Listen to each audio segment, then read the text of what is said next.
Namaste, Dr.M.R.Venkatesh. I'll refer to you as MRV, That will I be think better. as you are known.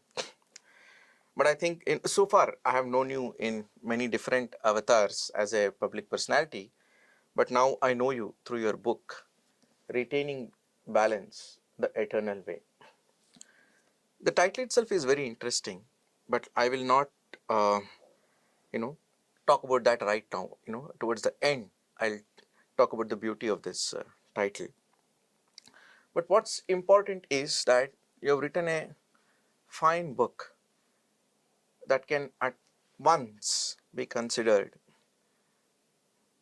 an exploration of what should be a state for our civilization, an exploration of how our civilization should be, or an exploration of what is the right economical configuration of ours, or an understanding of the society itself.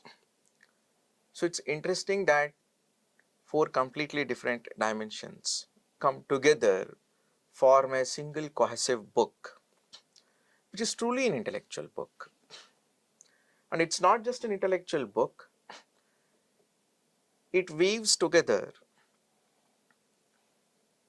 intellectual ideas, metaphors, literary metaphors, Puranic metaphors, data from contemporary times, anecdotal evidences. So it makes for a very, very rich reading.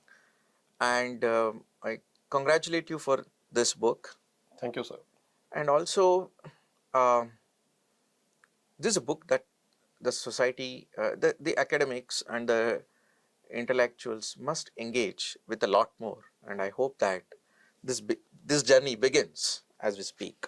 I will just for our viewers, I'll just narrate the contents of this book in a small summary.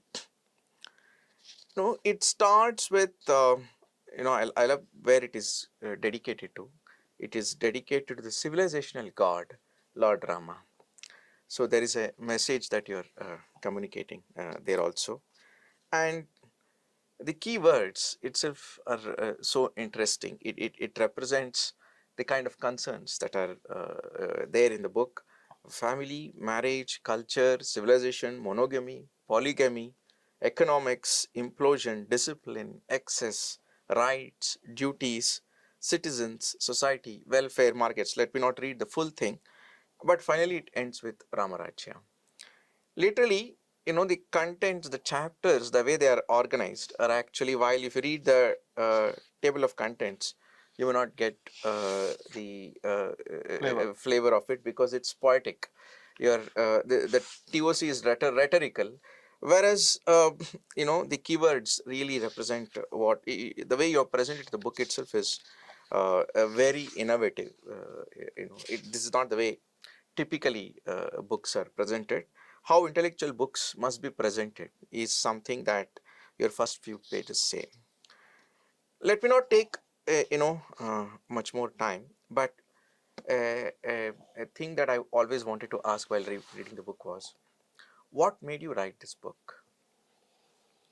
Well, officially I've stated what made me write this book is there in the preface. Yes.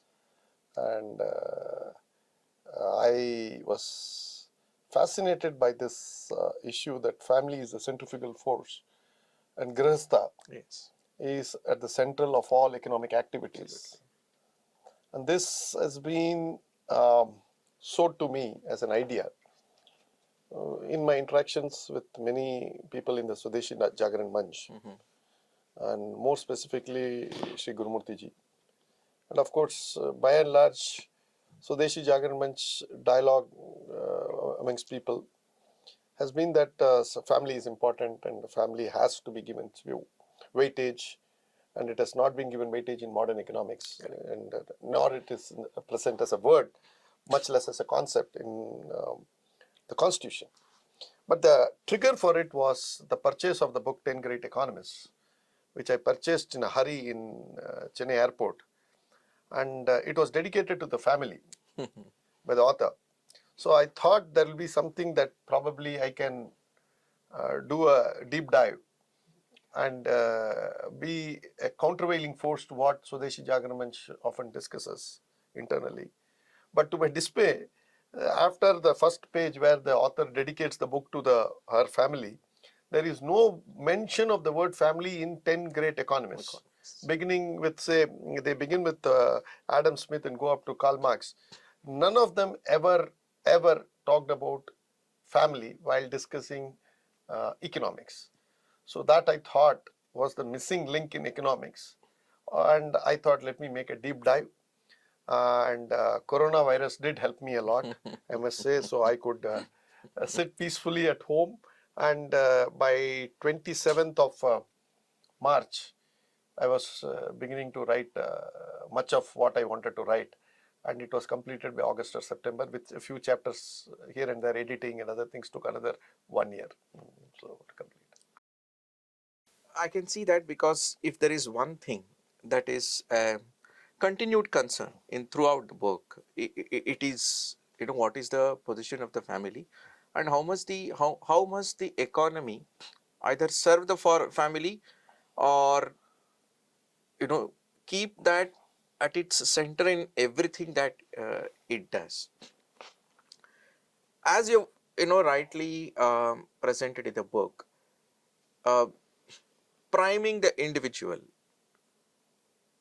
has contributed to certain social fallouts, which we are seeing a lot more today, which I think 70, 80 years back they would have not figured it out. But which I think people are trying to kind of fix it in multiple different ways without taking the centrality of the individual away. But recently you are aware of the fact that Raghuram Rajan wrote how community must become must be the third pillar. The title of the book is The Third Pillar. So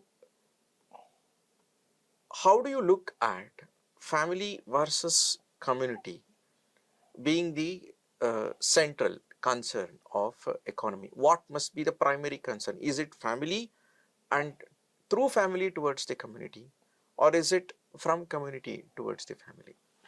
Now, I have also drawn reference to Raghuram Rajan's third pillar in one of the chapters. It does make some sort of a oblique reference and says that there is a community and it has to be addressed.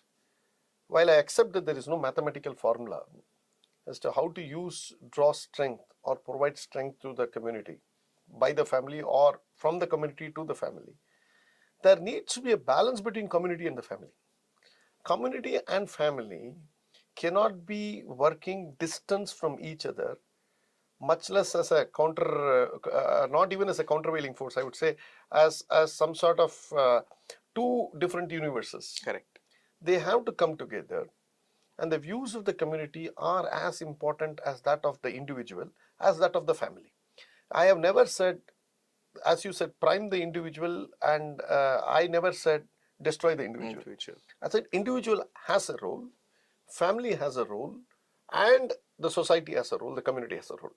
Now, you cannot say one is sufficient, prime one, and do away with the rest. Correct. You start with one, lead to the next and lead to the next, have a synthesis of working between the three, and don't look at it vertically, look at it horizontally. Much of the West looks at things vertically. That's the problem. Exactly. And if you start looking at it horizontally, you require the community, not at the cost of the family. You require the family, not at the cost of the individual. You require all three to work simultaneously, harmoniously. And that is why the Chinese have a word for it. It's called the harmonious society. I have not used that in my book, but the Chinese say a harmonious society. So that means everything has to have a place for everything, and everything has to harmoniously function. Okay. I think you rightly put it. The right metaphor that you used is the vertical representation and the horizontal representation. We in India, we have the ability to look at a bigger entity and a smaller entity on equal terms, whereas the West looks at it too much from a structural containment relationship. Yes. So if the individual is within the family, and then they cannot see it without that. You have to completely separate the individual. Only then it can see it very clearly. So I think that's a good position. But from the standpoint, is for the state to draw its policies and to draw its constitution, I think the focus on the individual has become a little easy, to abstract it out. Whereas the focus on the community or the family appears a difficult abstraction. So, what could be the solutions to this complex problem? While your book kind of touches this point, do you think it is possible to cross this psychological barrier to move into such a space? Honestly, when I completed this book, I was tired.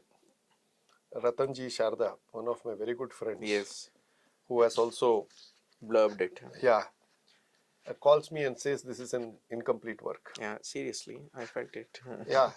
It stops abruptly without giving a solution. I said this book is not intended to give a solution. It is only a diagnostic book. Prescription probably could be the next book or the book after. But as a sequel, not directly, but because of his taunting, I have started to pen another work, Discovery of Bharat, Christian Constitution in a Hindu Nation. Very nice. The title is slightly provocative and the subject is intended to be provocative. But the long and short of that book, which is a work in progress at this point in time, if I can confess, states that our constitution, by and large, has been borrowed from the 1935 Act, Correct. Government of India Act. I have quoted verse and chapter of that Act and the new constitution that was drafted in the 1946 to 1949, inaugurated in 1950. So if you look at it, section after section, article after article of the previous act has become the new constitution. And this is not M.R. Venkatesh saying. This is Ambedkar himself saying in the floor of the parliament that I have copied it from 1935 Act, substantial portions of it. The directive principles were by and large borrowed from the Irish constitution. The fundamental rights were borrowed from primarily from the American constitution, the British way of arranging their constitution. And of course, Article 21 is borrowed from the Japanese because the Americans were writing the Japanese constitution. We got it from the Japanese. And much of the other things were ornamentation of the English language by our Desi leaders. So if you look at it, it was not a Swadeshi constitution in the strict sense of the term. And there is one Theodore Say, it's an American Jew, who writes a book on Lokmanya Tilak. It's a very rare book. I got a manuscript of that. And he laments in 1956. We are in 2024, a few days from now, 25. And he laments in 56 that Indians have somehow or the other conjured a constitution that was basically a constitution for some emergency purpose. You had to get the transition done. You have done it. But 6 years have elapsed. Have you not rewritten this constitution? Why are you borrowing something from the West? Why are you taking pride in this constitution? You start reading. Yes, it was a very difficult time. In fact, if probably one solution, we go back in time to 1940s, say 46, when Nehru and company start writing the constitution, we take the Government of India Act and adopt it for some time and declare it to be the constitution and collect people and do an extraordinary dialogue with people and make a sui generis constitution for this country. Ask a primary question whether it should be written or not.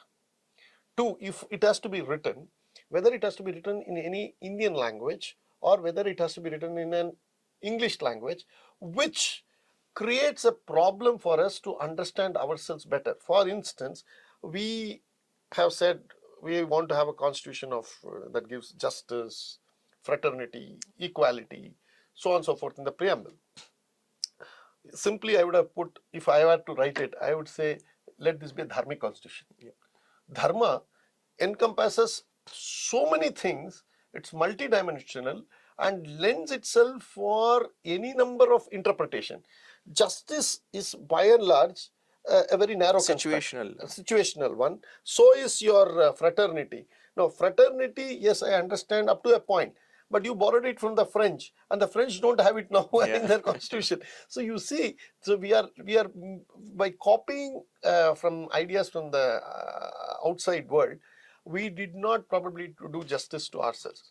Point here is, unless you first define what is economics and cut that word modern and move away to only what is called as eternal or practical economics or civilizational economics or sustainable economics, we will get into a wrong route and wrong answer. Totally agree.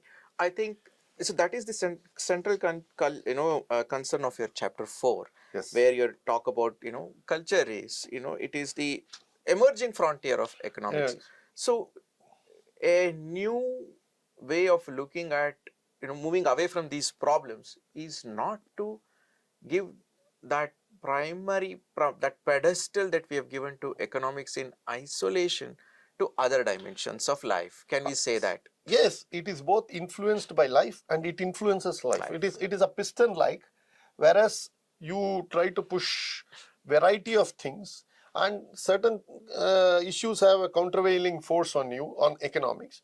So it's a two-way street. To say that it will be in a one-way mathematical model, always you do this, this will happen, is something stupid. And this is what lies at the core of modern economics. Absolutely. And this is not an economist telling. This is a chartered accountant doing audit of the economists and how they function. And of course, I have quoted several other authors to buttress my point. I think the advantage of a chartered accountant is that you often get to wear an economics lens. You also get to wear an institutional lens. And you also get to wear the lens from the standpoint of individuals in the society.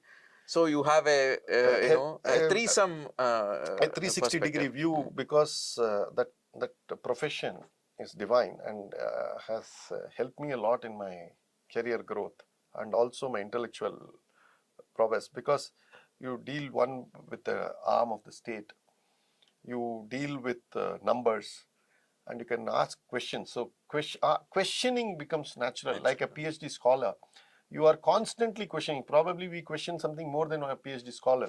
And every time we sign an audit or an accounts, when you audit a report. So that has put me in good stead. And probably this book in a way can be said to be an audit report, an honest audit report of the discipline of economics. True. Especially when I quote people like Krugman and Buiter and others in the June 2009 Economist magazine. And I say that, look, they themselves say that 30 years of teachings in various costly economic school is useless at best or positively harmful at worst. True. This is what they say.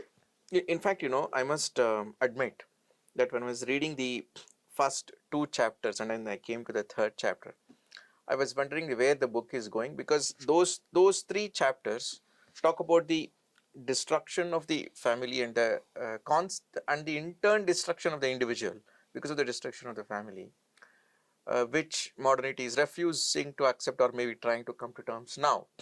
I was wondering where the book is going, because several books have dealt with it. But the jump to the 4th chapter is where the book takes a truly Indian civilizational turn, where the absence of culture in the dynamic of the economy, is the reason why we are where we are today. And it's not just an Indian concern. Everywhere else this concern would have been there. I think that gets established very beautifully in that chapter. But to me, the my real takeaway for me was the chapter 8 and the chapter 10. And I'll come to chapter 8 first and then go to chapter 7 for a particular reason. And that is, the book gradually moves step by step to build a to build a case for reforming economics itself. So the title of the chapter is very beautiful. Needed economic reforms or reform in economics. Because economic reforms is like chasing a mirage that you will never get. You are constantly being told that your order of your life is wrong, you have to change it.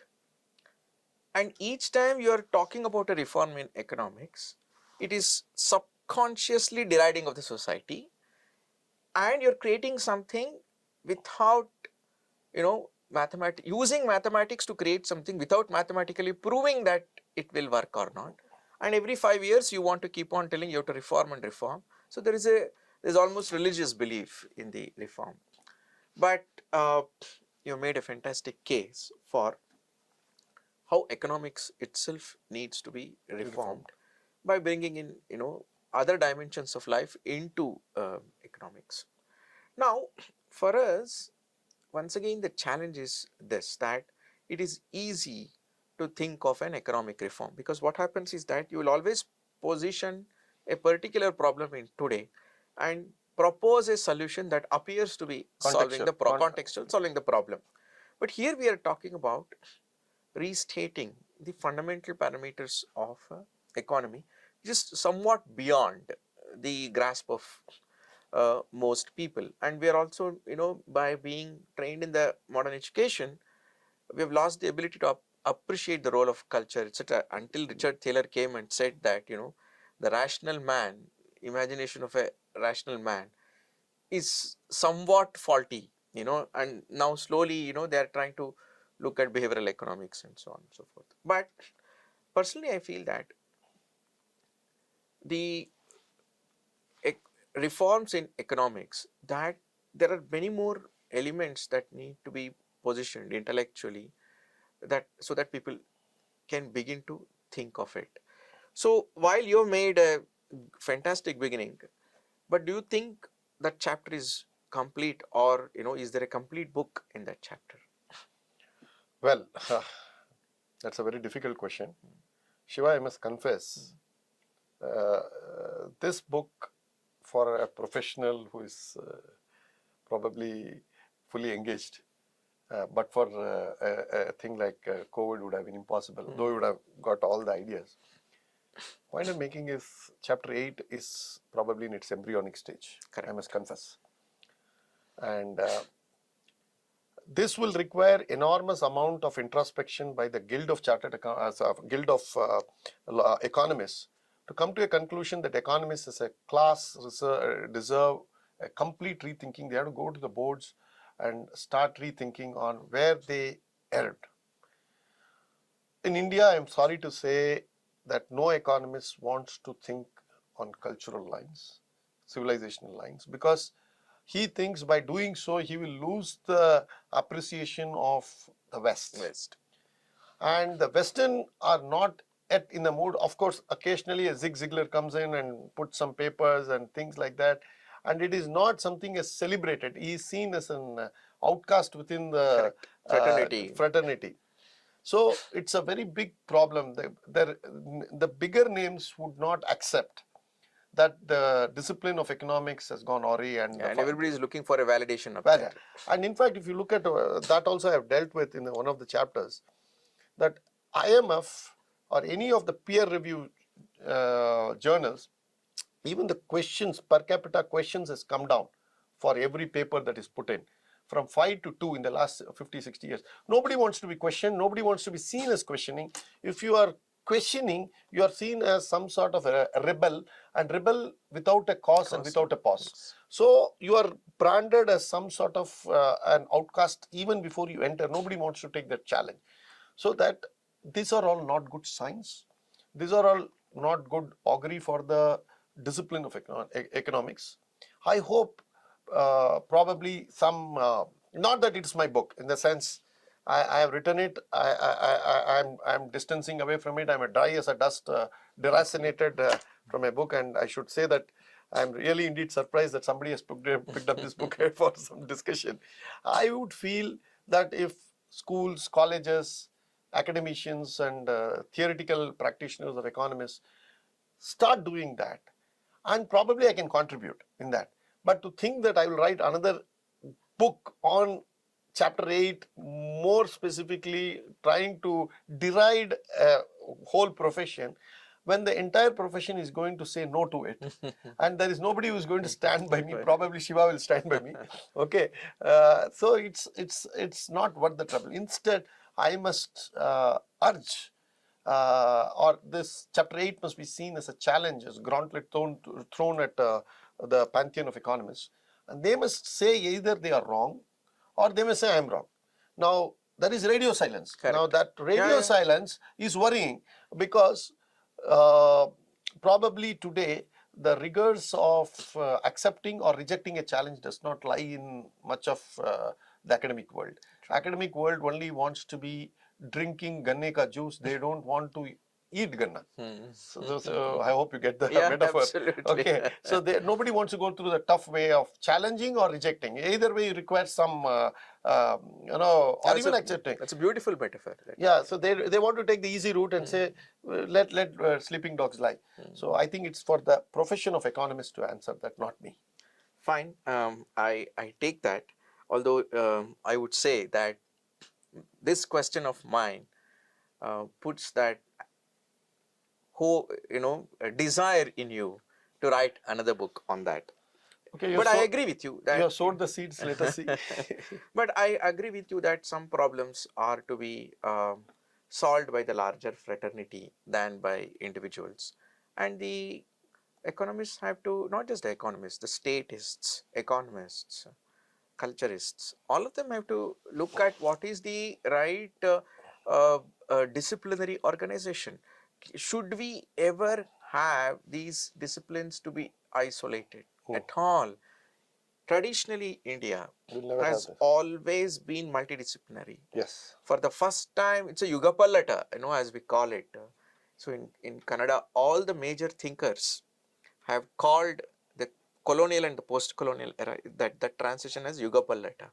A yuga has ended and another yuga has started, because foundational elements of Indian society has been altered, irrevocably altered, which means we are on a trajectory that we do not understand, and to rein in that trajectory we'll need to have once again a true civilizational thinking that our ancestors did, which we are not geared up for. Our tapasya is not enough for that yet. But having said that, hopefully some things I will not disappoint you. Yeah. But I must say that your chapter 7 is delta answering that question, because I'm bringing a totally different paper from a totally different universe into this. There is a question called Needham question as to why did science and technology did not evolve, modern science and technology not evolve in China or India, in spite of the fact that so much science and technology had happened and suddenly, Europe exploded. Why did that not happen in India? So Dr. Rodham Narasimha, who was the National Aerospace Laboratory Director and subsequently NIAS, National Institute of Advanced Studies head, he has answered this question in a beautiful paper, and he said that representation of knowledge in the form of sutras versus representation of knowledge in the form of axioms, which leads to model creation, is the reason why this has not happened. If you draw a parallel to that, I would say that economics not being represented as models and formulae in the axiomatic way was the reason why we could rein it in, whereas representation of economics also in the form of axioms has made it easy to be articulated for the individual, not for the society and the family. So this knowledge representation also has caused a problem. But whereas that is solved by taxation, because taxes are always transactional, and a different organization of taxes can help us restore the balance in favor of family and in favor of the society versus the individual, because right now it is favoring the individual, but a reorganization of the taxes, because you refer to different kinds of taxes, how British taxation destroyed India, whereas the taxation was always on the individual, even in India in the past also. Yeah, of course, communities and families may have been working together, but still you taxed an individual. There, even India was individual. Do you think that a reorganization of taxation can help restore this balance that has tilted in favor of the individual and taken the family completely out of it? Although we have tried some, various kinds of joint family, Hindu family, undivided family kind of a thing. Is there a different way of taxation that can solve this problem? First thing, why taxes? It is to fund the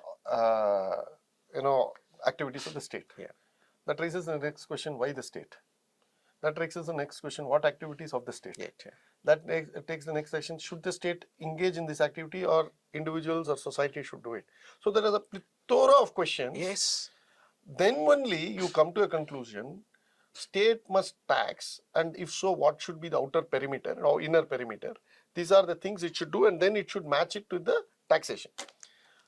I have Nandini Ray was given, I don't know the exact date, in 1948. She comes back within 15-16 days, a report. All that they say is taxes are to be done by the authority of the state. Quoted Article 265 and other things. Now the point here is there was no thought process as to what should be the contours of the state, and we borrowed 7 schedule, list A, list B, list C. All from the 1935 Act, modified it here and there, and it said that this will be the central government's job, this will be the state government, this will be the concurrent list. Now, why should it go into the concurrent list? Why not into the state list? If state list is there, whether state should get this amount of ability to tax, central government should get this ability to tax, or should we have one holistic taxation with the central government, with devolvement? All these are models. None of this was discussed. All that is being discussed about the state is, the state thinks it has got a right to tax, so it will tax. And state thinks it has a right to give subsidy or whatever it wants to interfere in the activities of the family, so it will go on doing it. It is not something which has been thought, which has been debated, it has been discussed, then it has been brought down to some modeling, and then we have said, yes, the state should have the power to tax. That means it will not tax 100%.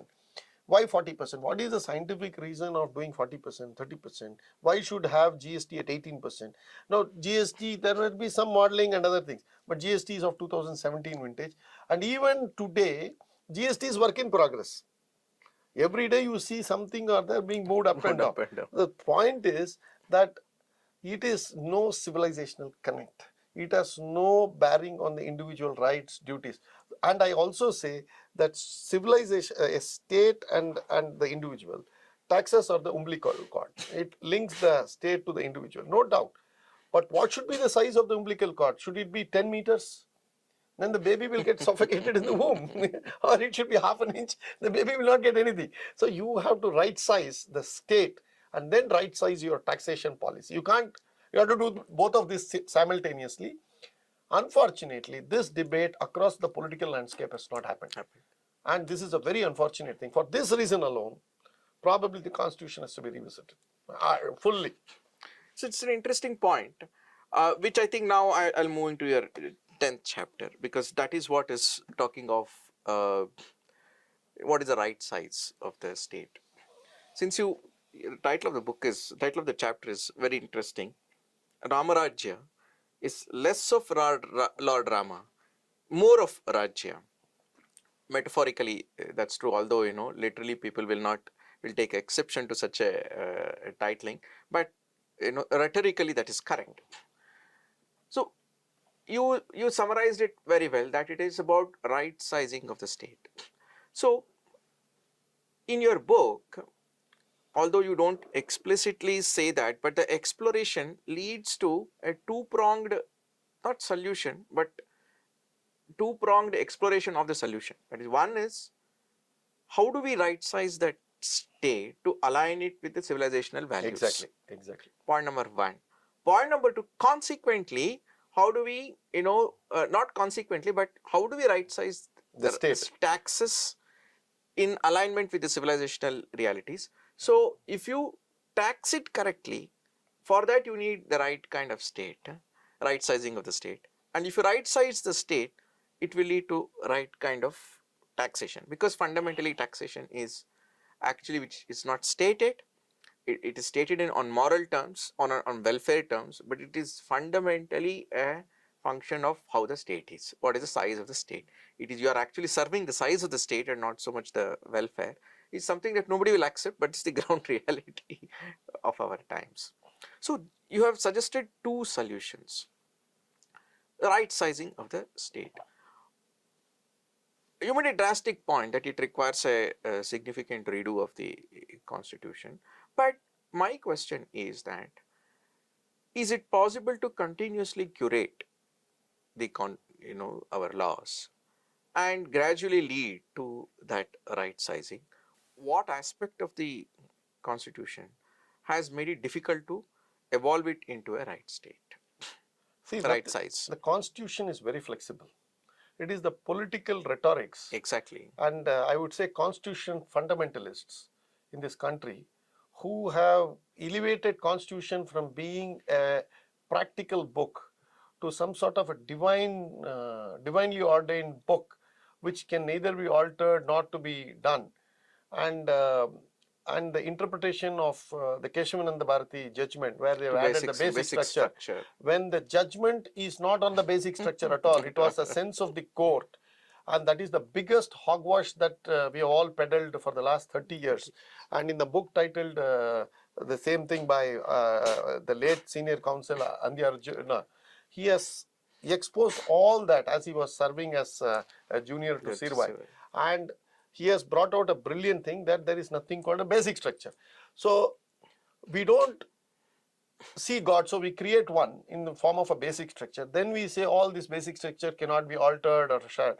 And today it has come to a pass, thanks to the toxic political atmosphere in this country, that even an ordinary amendment to the constitution to align it with the needs of the modern day requirement is seen as some sort of a blasphemy by constitution fundamentalists. So both sides, in the sense they have elevated constitution some sort of a book that cannot be altered. It's written by Ambedkar, unfortunately has been elevated to some sort of prophet. Ambedkar himself says that why he has provided this. Ambedkar himself says he has drawn it from 1935 Government of India Act. Government himself, Ambedkar in Rajya Sabha in 1953, he says, I will burn this constitution if I had a chance. I don't say that. Yeah, your word is fantastic. We have to curate it. We have to make a U-turn look like a straight line by a flex of time, and see to that whatever is required for this civilizational requirement, it has to be redrawn. And for that, you take across community, whether it's Hindu, Muslim, Sikh, Parsi, Christian, name whatever. The civilizational foundation of these communities in India is family. What you cannot say that a Christian deals with his family differently from a Hindu in India. It is the same concerns, same worries, fears, same aspirations, same goals. Probably only in the religious realm he differs. But by and large, unless we see that this civilization is by and large Hindu, by and large it has its own ethos and civilizational moorings, and start looking at why of these things, and probably come to a debate and say, look, the constitution is functioning well. We wise men have decided that this constitution requires no such intervention as what is being suggested. We will keep quiet. I have no problems. I have a problem if people say, no, these things cannot be, these are blasphemous subjects. And but it's interesting that, in response to the pressure of inserting socialism into the preamble, the strongest opposition came from none other than Dr. Ambedkar, who stood up and in that response, he is not just responded to the call for socialism to be included. He's also given the philosophy of the constitution that nothing should be put in the constitution that binds the future generation. That binds the future generation to do something that they do not agree with. So if tomorrow a society evolves that says that socialism we need, then they should be able to pursue a policy of socialism. And tomorrow if a society emerges that wants capitalism or a mixed economy, it should have that freedom. So that is true liberty. In fact, Dr. Ambedkar was actually between equality and liberty, was espousing that, exposing liberty as a more important value at that particular moment. And he was right positioning the constitution, which somewhat we have moved away from that. But this conversation brings me to two other conversations that you've done very productively, very intellectually. One is the exploration of the relationship between the dynamic of equality and the dynamic of equity, equity and also liberty. And yes. Because the fact that the two are in conflict is a well-known fact even at the time of drafting the and much before that also. But we seem to have lost it now. We seem to think they are two independent pursuits and can be infinitely pursued. And you have taken it back to its roots itself. Actually, that is one very productive conversation. The other one, the basic structure, you have viewed it as what was the basic structure of economy itself. A term that we have suddenly used in the jurisprudence, in the context of constitution, you have taken it to economics, which I'm not very sure if that term was there. So it's interesting because that's something that people have to see. So you say that the basic structure actually wanted to ensure that an economic pursuit does not harm a social balance. That's something like that. Now, is it possible for us to articulate these on Indian terms and reposition the state and the economy? See, for instance, again I quoted on paper where they have said when the markets, the companies being managed by families tend to do well when the markets do badly. And when they are doing very well, they do well. In other words, they take the sustainability as the primary importance, not milking the markets to the fullest. So if your objectives differ, so automatically your economics differs, you position yourself differently, you market yourself differently. So India, I think even today, 95% of the listed companies are family-owned enterprises, and they are run by family values and family ethos. And my only worry is the more you push to the westernization of the markets and businesses, and you have only one normal goal, which is the money maximization, which is what Insider Job that I have quoted, that Insider Job documentary, where how individuals ruined the markets in 2008 in US because they went on self-aggrandizement, caring little for sustenance of the markets. Now, this would not happen in India because somewhere down the line, we are bound by the idea of dharma. And somewhere down the line, the question that always we ask, can we go and tell our mother that we did this with pride? Can we go and tell our son that we did this with pride? If these two questions are answered in the affirmative, I think we don't have to care anything for anybody, including our conscience. Our children and our parents are our conscience keeper. And this, I think, ensures that family has to be woven as a central point. And how criminology has also developed, how that has affected market. So I've gone on multi-dimensional issues to prove that, look, you cannot ignore family from now on. True. I'll now end this beautiful conversation, which I don't want to end, but I'll end it with your 9th chapter, the power of restraint. I think the pursuit of moksha, and not everybody is not pursuing moksha, but the value we have ascribed to the pursuit of moksha as the ultimate, and the resultant restraint it brings to every individual pursuit is one way in which we are bringing sustainability into this, which is very well explained. And that is sustainable only if you have a family, and if you keep family at the And center of that every pursuit. That tempers competition. competition. That's Paramacharya's Yes, song. absolutely, it tempers competition. And Maitrim Bhajata, especially that the name of M.S. Subbulakshmi is now very yes, prominently taken up in Madras music circles, quoted that and how he was instrument in making her sing in the UN Assembly, and how even after 50 years it resonates. They were probably given the commemorative stamp, issued a commemorative stamp on that. So point here is when Paramacharya himself gives this idea, have competition, but temper it. correct. But for the Western world, it is binary. They either become a monk or they believe that they are unhinged.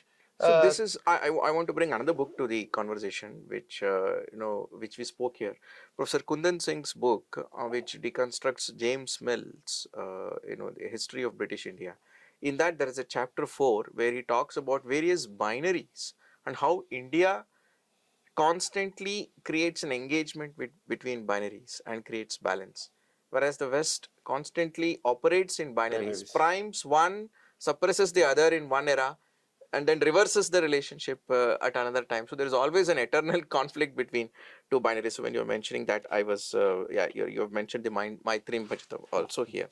So I'll end it with this because this is an important chapter, because all that you have explained in the first few chapters end well here, because the power of restraint comes from multiple pursuits of a civilization and not singularly pursuing the material.